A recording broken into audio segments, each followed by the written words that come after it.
Время новостей на канале Абаза. В студии Марина Будба. Здравствуйте. Сегодня в выпуске. Память поколений. В Сухуми прошел международный военно-исторический фестиваль.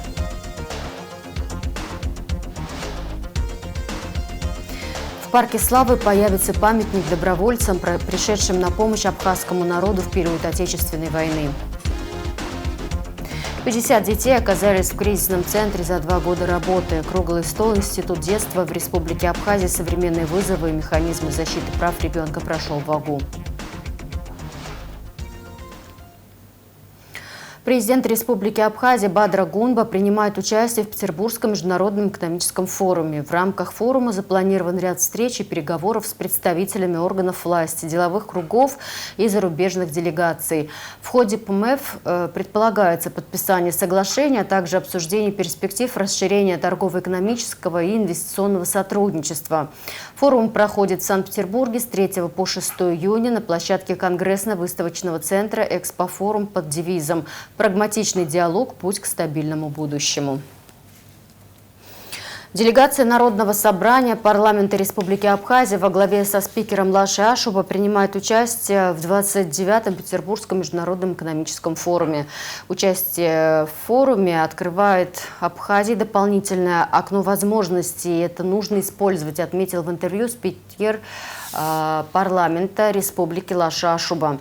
Это, пожалуй, самый крупный форум, который проводится в течение года на территории Российской Федерации. Я оцениваю участие большой делегации от Абхазии позитивно.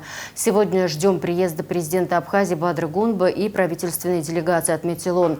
Площадка форума позволяет общаться с коллегами всех уровней, устанавливать деловые связи, заключать контракты, добавил Ашуба. Накануне президент Бадра Гунба провел совещание по вопросу ликвидации последствий наводнения в восточных районах Абхазии, вызванного обильными ливнями. В совещании приняли участие премьер-министр Владимир Делба, начальник управления капитального строительства Демир Гамисони и глава наиболее пострадавшего от стихий Ткварчалского района Герман Кочарава. Я в первую очередь хотел бы отметить скоординированную работу и администрации района, и управление капитального строительства. И здесь, конечно, не могу не отметить и не поблагодарить частные компании, которые предоставили на безвозмездной основе свои технические возможности. И порядка 38 единиц техники сегодня работает в районе. Не могу не отметить оперативность взаимодействия. И результатом этого, конечно же, является возможность людям добраться и до дома. Временную, но при этом все-таки возможности коммуникации. Эту работу необходимо продолжить. Сейчас очень важно привести в порядок мостовые сооружения, чтобы, не дай бог, там не произошло дополнительных каких-то чрезвычайных ситуаций. Что касается города Ткварчал, есть факты, когда и многоквартирные дома пострадали из-за ветхого состояния кровель, крыш. Надо будет дообследовать ситуацию с многоквартирными домами, посмотреть, чем в этой связи мы можем быть полезными. Также материалы надо будет направить в комиссию по чрезвычайным ситуациям. Что касается питьевой воды, к сожалению, эта проблема длится достаточно давно. Эта проблема не раз пытались заняться, решить эту проблему. К сожалению, до сих пор эта проблема не решена. После каждых ливневых дождей питьевая вода становится непригодной для использования.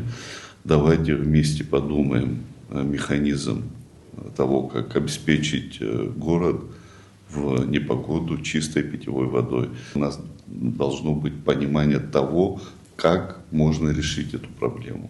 Если мы сможем понять механизм, а пути решения будем искать уже дальше совместно. Что касается республиканской трассы и мостового сооружения через реку Алтска, знаю, что там серьезные проблемы. Предлагайте варианты решения этой проблемы. Я сам увидел ситуацию, которая складывается там. Я думаю, что угроза существенная. Надо снимать эти угрозы для того, чтобы не было никаких сложностей, во-первых, с передвижением граждан, и, во-вторых, конечно же, это безопасность, это стратегическая дорога. Вносите свои предложения. Результаты контрольно-надзорных мероприятий по обеспечению санитарно-эпидемиологического благополучия населения обсудили в правительстве. Вице-премьер Вараздат Минасян провел совещание с участием главного врача санитарно-эпидемиологической службы Абхазии Аллы Беляевой и представителей госслужб, сообщает пресс-служба Кабмина. С апреля 2026 года, согласно распоряжению премьер-министра, на рынках Абхазии проводятся совместные контрольные мероприятия для усиления качества товаров. Члены межведомственной группы доложили вице-премьеру об итогах проверок и выявленных нарушениях. Были выданы предписания об устранении нарушений, наложены штрафы, изъяты и уничтожена часть продукции с истекшим сроком годности, а также отобраны образцы для лабораторных исследований. В ходе проведения совещания сделали следующие выводы о том, что нужно усилить контроль над нашими рынками по республике. Это и санитарно-эпидемическое благополучие нашего населения, это безопасность нашего населения и нашей продукции. В связи с этим последующие шаги наши будет такое же совещание проведено с администрациями рынков нашей республики, совместно с межведомственной группой, которая создана, и будем проводить работу по сокращению нарушений, которые сегодня выявили в ходе этих мероприятий, контрольно-надзорных мероприятий. В связи с этим по поручению премьер-министра была создана межведомственная группа, вышло распоряжение по контрольно-надзорным мероприятиям. Будем дальше тесно содействовать, взаимодействовать в этом направлении, работать. Цель наших мероприятий – привести в порядок, надлежащий порядок наши рынки.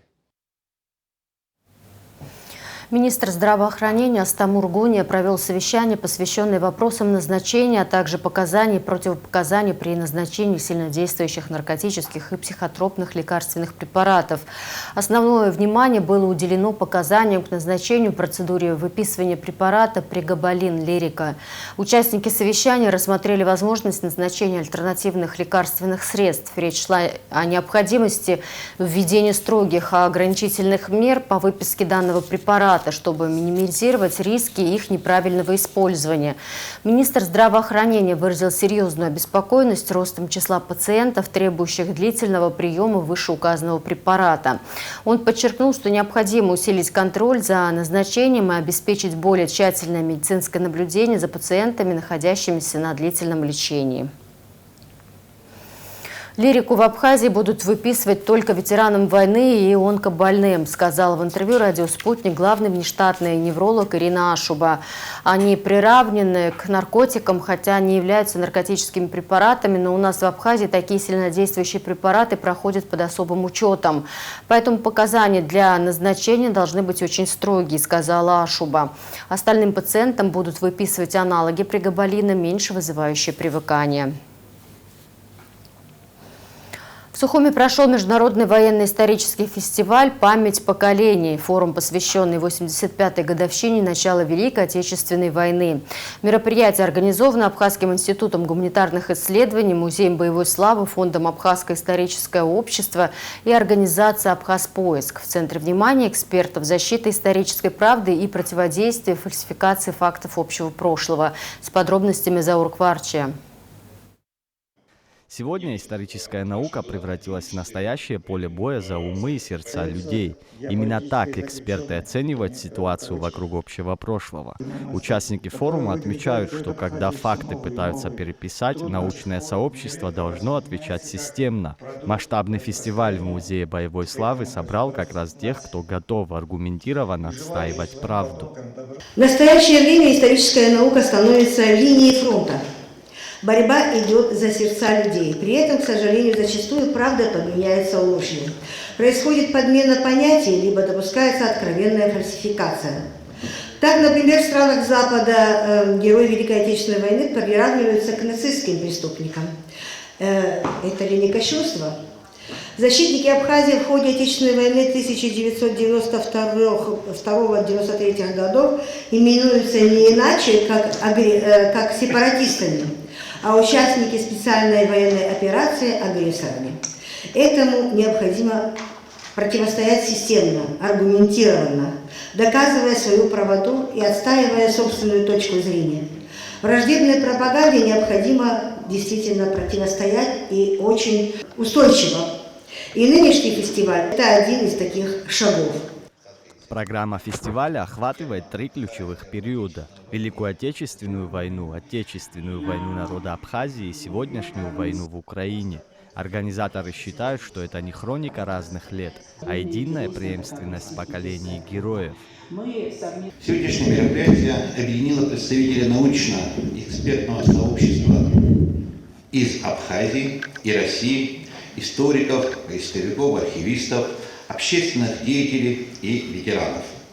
Наш фестиваль посвящен сохранению исторической памяти о 3 войнах: Великой Отечественной войны 1941-1945 годов, Отечественной войны народа Абхазии 1992-1993 годов и специальной военной операции, продолжающейся по настоящее время. В условиях ожесточенной борьбы за души и умы наших граждан, и особенно представителей молодого поколения, когда история стала полем сражения, передача достоверных исторических данных о поколениях героев, отдавших свою жизнь за свободу и независимость Родины, приобретает особый смысл. На фестивале презентовали новую книгу «Битва за Кавказ». Это издание – часть масштабного проекта российских исследователей. К столетию Победы авторы планируют выпустить фундаментальную историю Великой Отечественной войны. Труд развернется более чем на 50 томов и будет основан на детальном изучении рассекреченных архивных документов. Проблема у нас в том, что в Советском Союзе и в России выходят 12-томники. Почему-то выбран был такой формат, непонятно почему, и пытаются вот это ключевое событие нашей истории 20 века, государствообразующее событие, запихнуть в 12 томов. Следующий такой же 12-томник планируется буквально там в течение 10 лет еще один такой сделать. Зачем это делается, не очень понятно, потому что, например, в США, если вы посмотрите на этот слайд, история Второй мировой войны, которая для них не является ни секунду ключевым событием истории, изложено в 85 томах. Ну и мы поставили перед собой задачу к столетию победы Великой Отечественной войны, к 2045 году, постараться вот эту проблему решить своими силами. И, соответственно, где-то мы думаем, что сделаем порядка 50-54 томов, закрыв основные сражения в Великой Отечественной войне. Помимо научных докладов, программа включает и кинопоказы. Зрителям представили документальные ленты о переломных сражениях на Кавказе и о государственных деятелях республики. При этом организаторам пришлось скорректировать график и уложить все мероприятия в один насыщенный день. Мы со своей стороны, Абхазский научно-исследовательский институт имени Дмитрия Гулия, Абхазское историческое общество и Республиканская общественная организация «Абхазпоиск», совместно мы сейчас проводим, с нашими российскими друзьями, естественно, проводим этот форум. Форум мы назвали еще фестивалем, потому что предусмотрены показ фильмов о Великой Отечественной войне, о нашей войне и, в первую очередь, о Владиславе, конечно. И надеемся на дальнейшее наше сотрудничество, и не только с теми, кто сегодня, но еще более расширить наши границы. По словам организаторов, взаимодействие ученых, архивистов и поисковиков двух стран обязательно продолжится, а сам форум в будущем планируют сделать ежегодным. Заур Кварча, Торник Амичба, Абаза ТВ. 1 июля начнется демонтаж существующего пирса на столичной набережной, который планируется полностью завершить к середине августа. С 1 августа начнется погружение первых свай оболочек. Их будут устанавливать краном с берега на первой захватке, а затем, после завершения демонтажа с воды, работы продолжат сплав средств. Работы будут вестись параллельно на разных участках, чтобы уложиться в сроки. К 1 ноября подрядчик приступит к благоустройству и монтажу освещения, а 25 декабря планируется завершить пусконаладку и передать объект городу. Пользоваться новым пирсом можно будет уже с конца декабря. Об этом сообщил журналистам генеральный директор подрядной организации «Остров-1» Андрей Бешенцев. Глава администрации Сухума Тимур Аграба провел пешую инспекцию по столице в преддверии начала летнего курортного сезона. В ней участвовали также его заместители, руководители профильных управлений. Инспекция началась с восточного въезда в Сухум от поворота Кагу. Тимур Аграба наглядно в рабочем порядке фиксировал первоочередные задачи и озвучивал конкретные поручения по горящим вопросам. Проинспектировали часть столицы с восточного въезда, начиная от Киласурского моста до турбазы. Посмотрели состояние центральной автомобильной дороги и прилегающей к ней территории, посмотрели состояние пляжей. Были даны поручения службам и предписания арендаторам пляжей. Есть ряд замечаний, которые они оперативно должны устранить. Пляжи должны соответствовать нормам санэпидемстанции. Обсудили с арендаторами вопрос того, что каждый гражданин и желающий воспользоваться пляжем должен иметь доступ к нему. У нас нет закрытых территорий или платных пляжей в городе Сухум. Есть, конечно, платные услуги, это такие как там платные лежаки, шезлонги и так далее, но воспользоваться пляжем имеет право любой желающий. Хотел бы обратить внимание населения в том числе. Посетили территорию МВО и ПВО, посмотрели состояние зеленых насаждений. Тут растут очень ценные породы деревьев, которые нуждаются в уходе. К сожалению, есть пальмы, которые уже заражены, и их спасти невозможно, но совместно с управляющей компанией мы договорились о том, что оперативно будут проведены работы по лечению всех деревьев совместно с нашими службами. Договорились о том, что территория будет содержаться в соответствии с необходимыми нормами.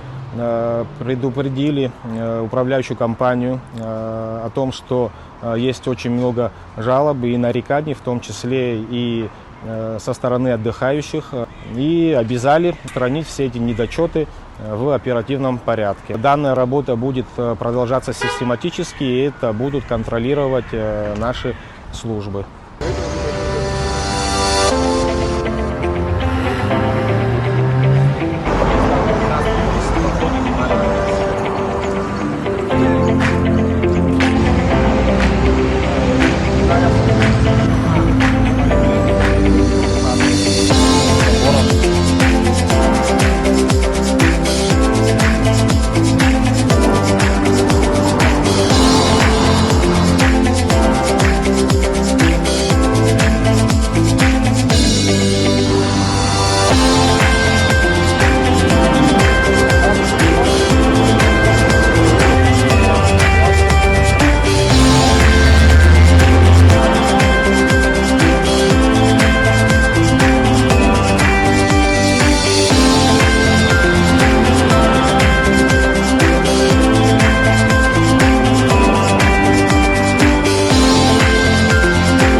Депутаты Сухумского городского собрания одобрили инициативу по установке в Парке Славы памятника добровольцам, пришедшим на помощь абхазскому народу в период Отечественной войны народа Абхазии. Празднование Дня города Сухум перенесено с 4 на 5 июля, а на пересечении улицы генерала Аржба и набережной Махаджиров появится новый откатной антивандальный шлагбаум. Эти и другие решения приняли депутаты на очередном заседании Сухумского городского собрания, о котором подробно расскажет Анастасия Никонова. Первым в повестке дня очередного заседания Сухумского городского собрания был вопрос о рассмотрении письма главы администрации столицы Тимура Агрба, в котором говорится о возможности переноса праздничных мероприятий ко Дню Сухума с 4 июля на 5. По словам председателя собрания Дмитрия Осия, это связано с тем, что 4 июля – трагическая дата в летописи Отечественной войны народа Абхазии. Действительно, у нас 4 июля совпадает с траурной датой в истории Республики Абхазия. Это высадка нашего десанта на гору Акбюк, которая, к сожалению, унесла немало жизней наших ребят. И проводить День города, как он у нас прописан в этом году, первая суббота июля, не представляется возможным. Инициативу администрации города о переносе даты празднования депутаты Горсобрания поддержали единогласно. При этом народные избранники отметили, что назрела необходимость зафиксировать дату Дня города, либо перенести ее на конец июля или сентябрь. Необходимо провести широкие общественные слушания при Сухумском городском собрании, позвать всех наших ветеранские организации, общественные организации и как-то все вместе обширно, чтобы каждый сухумчанин мог высказаться по этому вопросу, всех, чтобы мы услышали и примем решение о возможном переносе, может на 2 субботу июля, может на сентябрь месяц. Вторым вопросом депутаты рассмотрели инициативу администрации города об установлении в Парке Славы памятника добровольцам Отечественной войны народа Абхазии. Это предложение депутаты также поддержали единогласно. Люди, пришедшие к нам в качестве добровольцев с Северного Кавказа, с других регионов России, с Приднестровья, несли огромный неоценимый вклад в победу абхазского народа в нашей Отечественной войне народа Абхазии. Кроме того, депутаты Сухумского горсобрания поддержали инициативу главы города об установлении на пересечении улицы генерала Аржба и набережной Махаджиров откатного антивандального шлагбаума. Главная цель данной инициативы – освободить от автомобилей один из самых востребованных участков набережной. Мы хотим эту часть сделать полностью пешеходной. Из-за чего? Из-за того, что именно в этой части огромное количество наших жителей гуляют с колясками, с детьми. И люди, когда разворачиваются, особенно на парковке, если все знаем, около Пингвина, и там создаются такие аварийные ситуации. Поэтому наше видение такое, что эту часть сделать полностью пешеходной, установить там шлагбаум и парковку вынести за территорию шлагбаума. Как нам сообщили до этого, такая практика была, но из-за того, что вот эти пункты начали хаотично распространяться, это все не работало. Сейчас перед установкой мы предварительно поговорили с жильцами и, как вы правильно подметили, с людьми, которые занимаются там различной торговлей, у кого есть там рестораны. Мы их очень убедительно попросили, чтобы тот пульт, который выдается на определенное место, чтобы оставался именно у хозяев.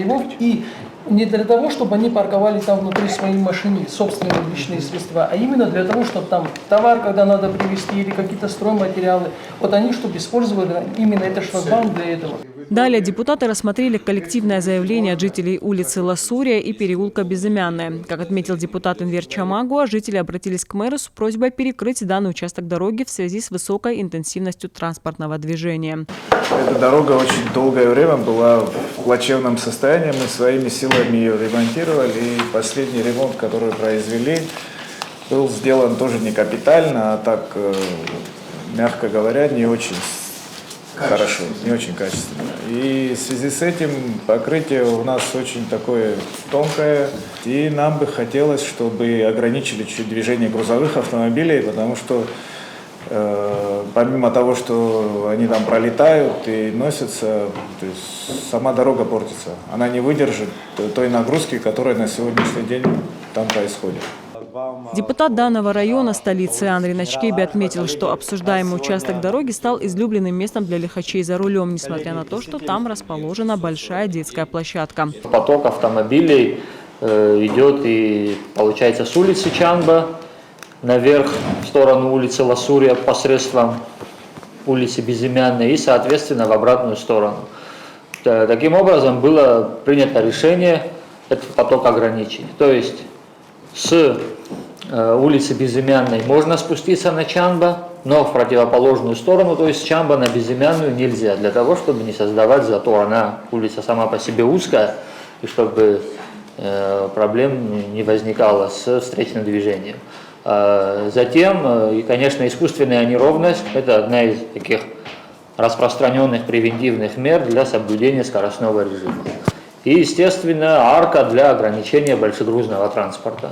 Начальник отдела транспорта и организации безопасности дорожного движения администрации Сухума Тимур Абгадж рассказал, что данный участок дороги посетили соответствующие службы и начальник ГАИ столицы. После обсуждения был предложен ряд мер. На самом деле этот участок очень интенсивный. И очень много машин там проезжает, и в основном все в сторону улицы Чанба. И учитывая, что ширина дороги маленькая, мы сегодня как администрация города готовы предоставить жителям улицы Безымянная, значит, эту арку с ограничением высоты. То есть арка будет регулируемая, регулировать будете вы сами, жители. То есть мы там вам поставим замок, вы можете ее открывать, мало ли там стройки будут. Значит, мы установим дорожные знаки со стороны улицы Чанба, что там одностороннее движение. И в основном с улицы Ласурия быстро залетают на улицу Безымянная. И вот на этом перекрестке тоже там, учитывая все правила дорожного движения, мы вам установим ИБМ, то есть лежачий полицейский. Завершающим заседание Сухумского городского собрания стало решение о том, что вопросы, касающиеся приватизации имущества, изменения формы собственности объектов муниципального имущества, кадровые вопросы, а также согласование кандидатур и привлечение должностных лиц к ответственности теперь принимаются тайным голосованием. Анастасия Никонова, Евгений Сильченко, Абазатовая. 50 детей оказались в кризисном центре Абхазии за 2 года работы. Круглый стол на тему «Институт детства в Республике Абхазия. Современные вызовы и механизмы защиты прав ребенка» состоялся в Абхазском государственном университете. Программа включает выступления с докладами, дискуссию и подведение итогов. Подробнее в материале Алиса Адлиба. Тема круглого стола звучит остро. Институт детства в Абхазии. Современные вызовы и механизмы защиты прав ребенка. Но за сухими словами скрывается живое и часто пугающее содержание. В центре обсуждения – дети в кризисе, цифровая социализация, психологическое благополучие ребенка, а также правовые механизмы и права несовершеннолетних в системе правосудия. Открыли встречу проректор АГУ Джульетта Адлиба и помощник ректора Анжела Каджая. Это прежде всего напоминание нам, всему обществу, о хрупкости детства. Я думаю, что каждый из нас несет большую ответственность. Каждый ребенок имеет право на здоровое, счастливое будущее. И мы максимально должны постараться все сделать для этого. И поэтому сегодняшний круглый стол, где мы будем острые проблемы обсуждать от защиты прав, здоровья ребенка, а также и вернемся к вопросам образования, психологической поддержки и также, наверное, и семейного благополучия. В мероприятии приняли участие министр социального обеспечения и демографической политики Республики Абхазия Кама Адзенба, представители парламента Республики Абхазия, общественной палаты, а также эксперты в области права и педагогики, преподаватели Абхазского государственного университета. Как отметила уполномоченный по правам ребенка в Республике Абхазия Мактина Джинджолия, каждый взрослый должен чувствовать ответственность перед детьми. Эта инициатива была аппарата уполномоченного конференцию. Мы решили приурочить к Международному дню защиты детей, чтобы мы, взрослые, помнили о том, что дети нуждаются в защите и в силу своей физиологической, психической, психологической неполноценности дети сами себя не могут защитить. И любое государство, которое себя считает правовым, демократическим, оно должно вырабатывать механизмы защиты прав ребенка. И каждый взрослый взрослый должен чувствовать ответственность перед несовершеннолетними детьми. Программа включала выступления с докладами, дискуссии и подведение итогов. Первой свой доклад о детях представила старший преподаватель кафедры психологии АГУ Элана Кортуа. Она наглядно показала, что такое трудная жизненная ситуация. На фотографиях показаны руины, аварийные комнаты, в которых живут дети в Абхазии. Она отметила, что в республике существуют системные причины, по которым дети попадают в трудные жизненные ситуации. Например, на протяжении многих лет в Абхазии отсутствовали полноценные механизмы регулирования вопросов опеки, профилактики семейного неблагополучия и межведомственного регулирования на угрозу жизни ребенка. В зале чувствовался шок. Многие присутствующие не верили, что дети могут жить в таких условиях. К большому сожалению, цифры, которые вы сегодня услышите, они очень печальные, и они, по идее, они должны заставить задуматься о том, какие существуют вызовы или пробелы, как вы говорите, и что вообще с этим совсем делать. Статистика кризисного центра за 2 года работы. В центре, оказалось 50 детей. На сегодняшний день там проживает 14 детей. 5 из них были повторно несколько раз определены, то есть они попадали, потом их возвращали в семьи, и они снова попадали. 2 детей были успешно переданы в патронатные семьи, это тоже альтернативная форма. 1 воспитанница кризисного центра поступила в Российскую Федерацию. О кибербуллинге, травмах, которые могут нанести социальные сети, рассказала Кристина Мусельмян, студентка 3-го курса педагогического факультета Абхазского государственного университета. Она отметила, что юное поколение все больше гонится за лайками, участвует в опасных трендах, таких как «Синий кит», «Беги или умри» и так далее. Она добавила, что необходимы механизмы защиты ребенка. Это проведение дискуссий и профилактических занятий. Это сохранение баланса между цифровой и реальной жизнью. Дети все чаще начинают прибегать к каким-то опасным, на сегодняшний день это называются челленджи, тренды. Кроме того, цифровая среда формирует зависимость от внешнего одобрения. Самооценка ребенка начинает зависеть от количества лайков, подписчиков, реакций. Постепенно формируется искаженная установка. Я ценен только тогда, когда меня замечают, что приводит к тревожности, эмоциональной нестабильности. Когда официальная часть закончилась, началось самое интересное – дискуссия. Спорили, предлагали, не соглашались. Главное, все вопросы бурно обсуждались. Предложения будут взяты на заметку для дальнейших действий. Алиса Адлейба, Евгений Сильченко, Абаза ТВ. До международного фестиваля молодежи 100 дней 3 июня стартовал официальный обратный отсчет до международного фестиваля молодежи 2026. Уже через 100 дней тысячи молодых людей из разных стран соберутся вместе, чтобы обмениваться опытом, находить единомышленников и создавать новые проекты. Гуляя по Сухуму, можно увидеть первые баннеры международного фестиваля молодежи. Они уже появились в районе морского порта и турбазы. Международный фестиваль молодежи пройдет в Екатеринбурге с 11 по 17 сентября 2026 года и объединит представителей более 30 стран мира, включая делегацию из Абхазии. Часть программы фестиваля впервые пройдет в Абхазии, сообщает представительство дирекции фестиваля в Абхазии. Первый самолет из минеральных вод приземлился в Сухумском аэропорту имени Владислава Арденба. По авиационной традиции на перроне воздушное судно приветствовали водной аркой. Полеты выполняются авиакомпания «Руслайн». Регулярные рейсы будут осуществляться 2 раза в неделю, в среду и субботу. Семинар для журналистов Абхазии по использованию искусственного интеллекта на практике провели в Сухуме заслуженный журналист России, лауреат премии «Золотое перо России» Галина Сапожникова и заместитель главного редактора «Комсомольской правды» Павел Садков. В нем приняли участие более 30 журналистов, редакторов и пиар-менеджеров. Участники занятий изучили то, как можно автоматизировать рутинные процессы с помощью нейросетей, поговорили о профессиональной этике, протестировали ИИ-инструменты. Общий призовой фонд третьего международного конкурса вокалистов и концертмейстеров Хибла Герзмава составит почти 14 миллионов рублей. Народная артистка России Абхазии уточнила, что гран-при для вокалистов составит 2,5 миллиона рублей. На пресс-конференции в ТАСС оперная дива выразила благодарность Российскому президентскому фонду культурных инициатив за поддержку. Она напомнила, что прием заявок там продлится до конца июня и призвала желающих попробовать свои силы. Видео «Спутник Абхазии». Обязательно мне нужно рассказать про премии, потому как считаю это немаловажным. Очень благодарна Президентскому фонду культурных инициатив. Мы без них, наверное, не смогли бы такого масштаба конкурс сделать уже третьим. И я им очень благодарна за то, что у них есть возможность и у них есть интерес к нашему большому-большому проекту, который в нашей стране имеет уже вот такой красивый свой большой пьедестал.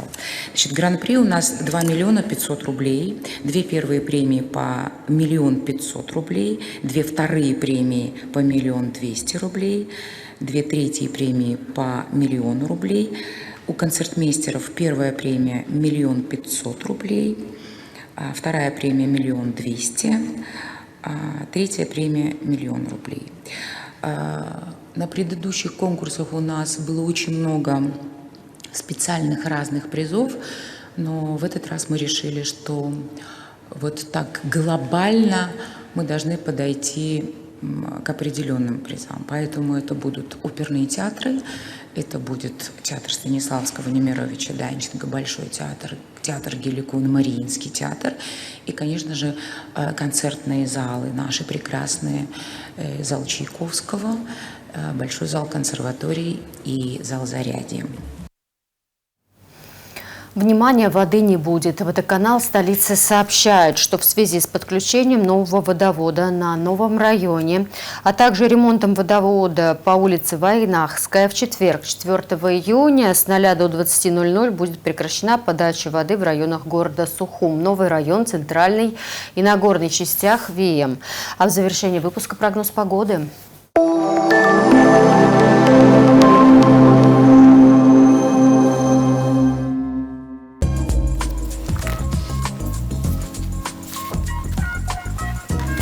В четверг, 4 июня, в Абхазии ожидается переменная облачность, без осадков, местами утром туман. Атмосферное давление повышенное, ветер слабо умеренный, температура воздуха ночью 12-17, днем 22-27, температура морской воды плюс 15.